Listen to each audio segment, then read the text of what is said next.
Muy buenas a todos chicos, soy SK y en el vídeo de hoy os voy a traer una pequeña guía de en qué me fijo yo a la hora de hacer los presupuestos.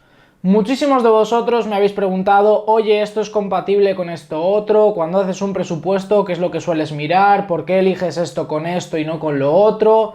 Y así sucesivamente.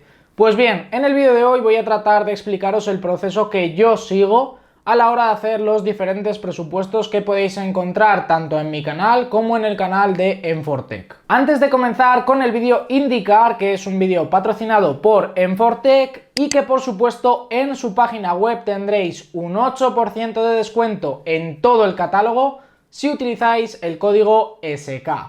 Una vez dicho esto, ¡vamos a ello! En primer lugar tendremos que elegir la plataforma sobre la que queremos construir nuestro presupuesto. Por supuesto que tendremos dos, Intel y AMD. Aquí tendremos que elegir bastante bien. En líneas generales, si únicamente quieres jugar, tendrás que tirar por Intel, y si quieres hacer más cosas como edición, directos y demás, es mejor tirar por AMD. ¿Por qué? Porque rinde mejor en multinúcleo. Esto era así hasta hace relativamente poco. Con la salida de las CPUs de tercera generación de AMD, prácticamente se ha igualado a Intel en gaming, por lo cual, a menos de que Intel baje precios o saque algo nuevo que sea más potente, por norma general os habréis dado cuenta de que siempre tiendo a AMD. ¿Por qué? Porque nos ofrece prácticamente los mismos FPS, 5 FPS menos a mí me dan igual, pero un precio bastante mejor.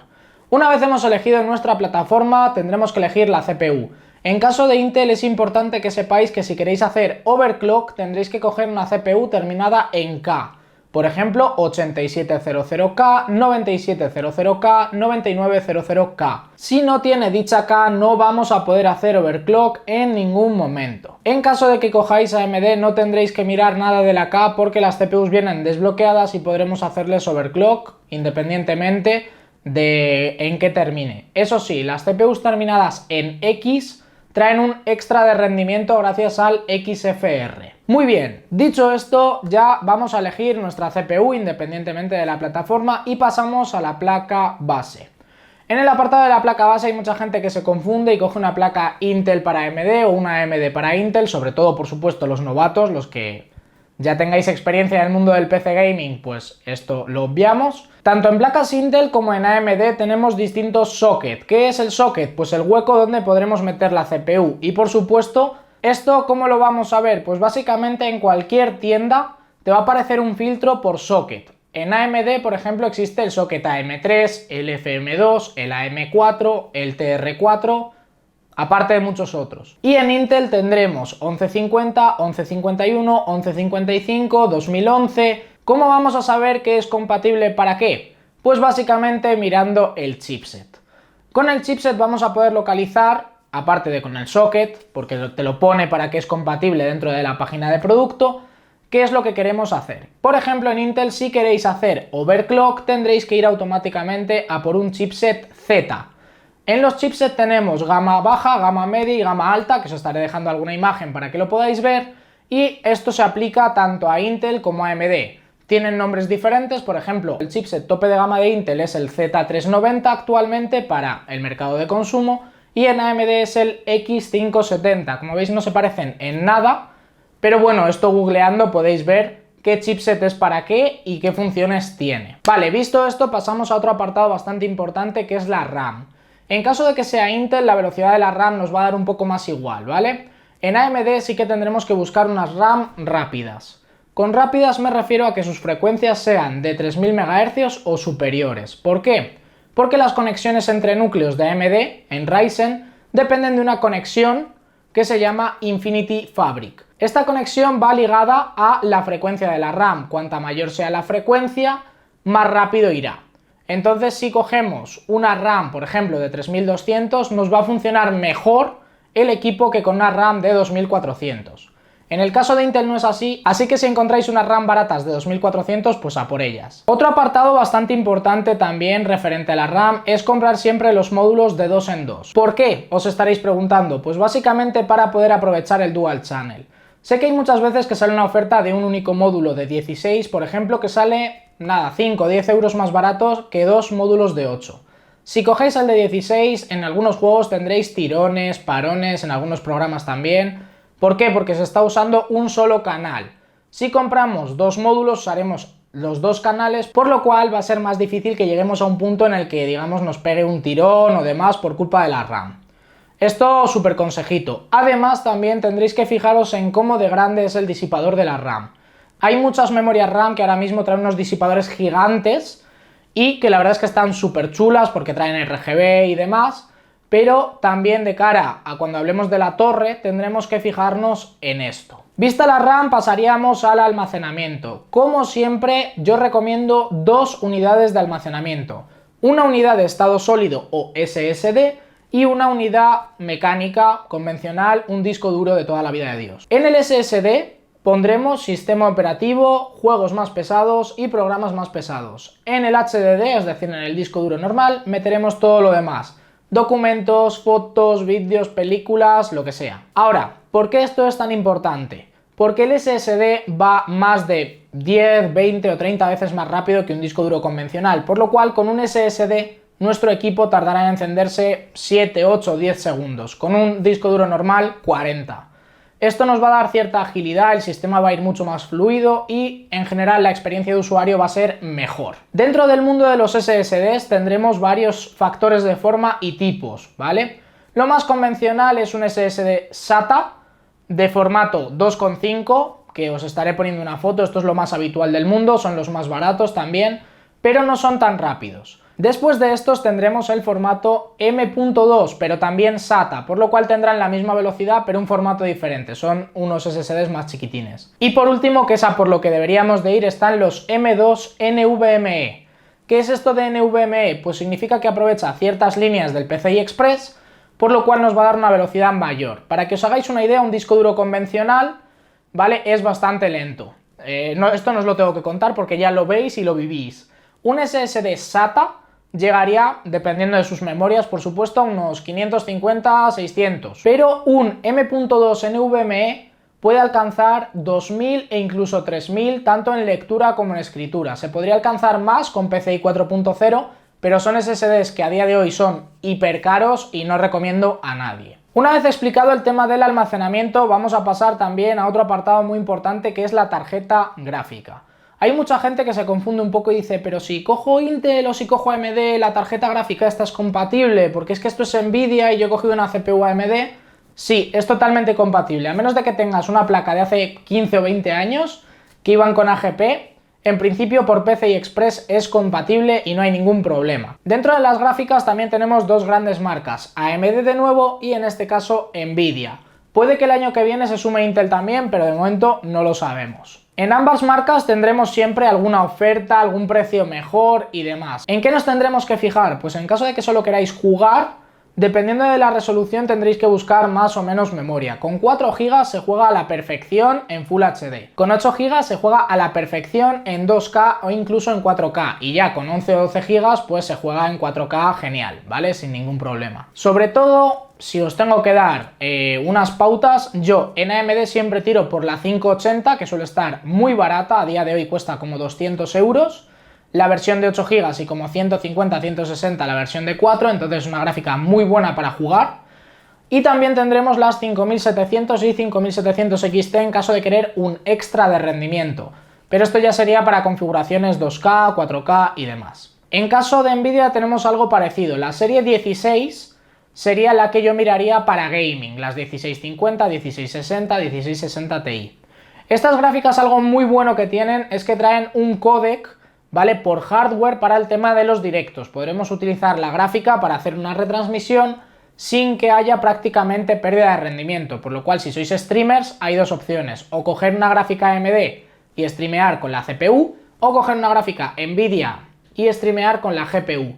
¿Se puede streamear con la GPU en una gráfica de serie 10? Por supuesto, pero va a ir peor, ¿vale?, porque no tiene este hardware especializado para esto. Si además queréis Ray Tracing, pues ya os tendréis que ir a la serie RTX, la serie 20. Podéis coger una 2060, 2070, 2080, 2080 Ti.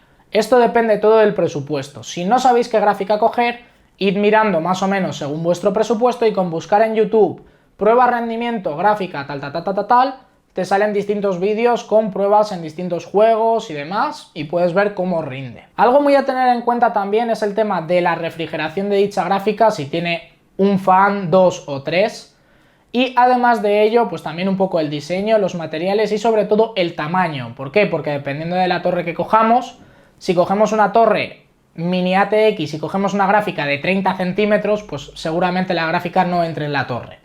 Entonces también muy importante el tema del tamaño. En el apartado de la torre voy a meter también la refrigeración de la CPU, que no he dicho nada. ¿Por qué? Porque lo estaba dejando para este apartado. En el apartado de la torre nos tendremos que fijar también en varias cosas. En primer lugar, tamaño para la placa base y que sea compatible, como ya os he dicho. En segundo lugar, cómo va el tema de la ventilación.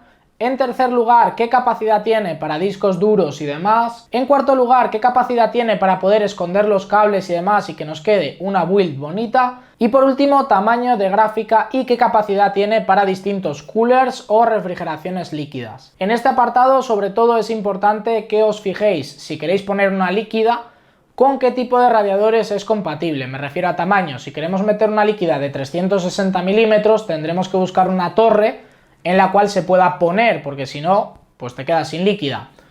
Si queréis poner un cooler, pues tendréis que ver cómo de alto es dicho disipador y si realmente te cabe o no te cabe en la torre.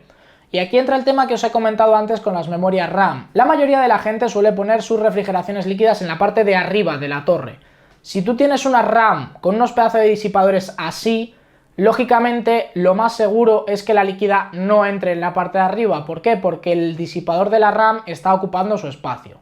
Esto suele pasar mucho, sobre todo con las memorias RAM de las G-Skill Trident Z, por ejemplo, a mí me ha pasado, y es porque tiene un disipador enorme, es decir, no es culpa de la torre que no quepa o tal, porque si tú quitas la RAM, cabe perfecto tanto el radiador como el ventilador, sin problema. Pero en caso de que tengamos este tipo de memorias, pues es lo más seguro que nos dé algún problema. ¿Cómo se soluciona esto? Pues si tienes una torre, por ejemplo, como la Enfortec Crater o esta Enfortec Hyperion, metes la líquida en el frontal y hasta luego, no pasa nada, no hay problema. Pero ya os digo que si la queréis poner arriba, fijaros en la RAM. En mi caso, por ejemplo, tengo una RAM Aorus RGB que tiene un disipador bastante chiquitito y no hay ningún problema en poner la líquida arriba. Tema de ventilación, cuántos ventiladores se le pueden poner, cuántos discos duros y demás, es un poco al gusto. Visto esto, aparte, tendremos que mirar que tenga un diseño bonito y una buena ventilación. Esto lógicamente va a depender de nuestros componentes. No es lo mismo meter un i9 o un Ryzen 9 dentro de una torre que meter un i3 o un Ryzen 3 y una 1050. Lógicamente en el primer supuesto se va a calentar mucho más y vamos a necesitar una torre mejor ventilada. Dentro del catálogo de Enfortec tenemos todo tipo de torres. Tenemos con frontal cerrado, con frontal abierto, tenemos con posibilidad de poner más ventiladores o menos ventiladores y demás. Esto va un poco al gusto y sobre todo a mantener el PC fresco. Digamos que si vais a montar un PC básico, pues por ejemplo yo utilizaría una Caronte, que es una torre bastante barata, además con mi descuento se queda todavía más barata y nos va a ir perfecto. En caso de querer meter un Ryzen 7 o un Ryzen 9 con una 2080 Ti, pues ya me iría o bien a una Crater o bien a una Hyperion, que es la que yo tengo aquí. Además, por último, también nos tendremos que fijar en el color. Hay gente que piensa que las torres blancas cogen más polvo y se ven más que en una negra, pero yo lo he comprobado y es totalmente al revés. Con una torre blanca me parece bastante más limpia y demás que una torre negra. Lógicamente esto no significa que no tengáis que limpiar el polvo, simplemente que se ve menos, ¿vale? Y por último, ya para finalizar, vamos a mirar la fuente de alimentación. Aquí os voy a dar una recomendación. Si no tenéis mucha idea de esto, simplemente poniendo en Google calculadora de fuente de alimentación, os aparecerán distintas páginas en las cuales metiendo los componentes te va a indicar cuánta energía van a gastar. Siempre es mejor pasarse que no llegar. ¿Por qué? Porque si no llegas puede que se te apague el ordenador o tengas problemas. Si te pasas, pues no pasa nada, porque si la fuente es de 750 y tú necesitas 580, pues va a usar 580 y ya está, no hay problema. Dentro de la gama de Enfortec tenemos muchas fuentes de alimentación, todas con certificación 80+, puede ser bronce, puede ser gold, esto ya pues dependiendo del presupuesto, y también las tendremos no modulares, es decir, las convencionales de toda la vida, y modulares. ¿Qué diferencia hay en esto? Pues en que si no necesitas ciertos cables, en las modulares no lo conectas o lo quitas directamente y ya está, lo cual va a ser mucho más sencillo para ordenar los cables y dejar el PC bonito. Además también tienen la gama Sagita, que tiene iluminación RGB en la parte de abajo, que es bastante bonito, pero esto ya va, digamos, al gusto. Lo importante es que acertéis, sobre todo con el tema de los vatios. Así que básicamente esto es lo que yo suelo mirar, sobre todo tema de compatibilidad. Si todo es compatible con todo y cabe dentro de la torre, está guay. Luego, lógicamente, tenemos que mirar un poco el equilibrio. No podemos meter un Ryzen 9 con una GT 210 de Nvidia de 2 GB, ¿vale? Igual que no podemos meter una Titan RTX con un i3. ¿Por qué? Porque no vamos a aprovechar esos componentes al máximo. Entonces, chicos, pues un poco de lógica. Si queréis, aquí abajo en los comentarios me podéis dejar vuestros PCs y podemos valorar si están bien balanceados y si están guay o si hay algo que se le pudiese mejorar. Y sobre todo, si estáis ahora mismo pensando en haceros un presupuesto, podéis ponerme los componentes abajo y os pongo si está guay o si yo cambiaría algo. Así que nada, espero que os haya gustado el vídeo. Si es así, dejad un like, suscribiros si no lo estáis y nos vemos en futuros directos y vídeos. Adiós.